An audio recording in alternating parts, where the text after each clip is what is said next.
पाण्याने पाणी जायपर्यंत दिशेने गोदावरी सोडण्यात आलेलं आहे.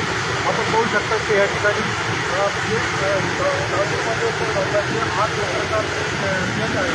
तर हे पुस्तका देण्यात आलेलं आहे. आता या येणारे पाणी जो आहे तर दुष्काळग्रस्त मराठवाडा जो ओळखला जातो, तर ह्या मराठवाड्यामध्ये हे पाणी जाणार आहे आणि त्या ठिकाणी मराठवाड्यातील नागरिकांची तहान भागणार आहे.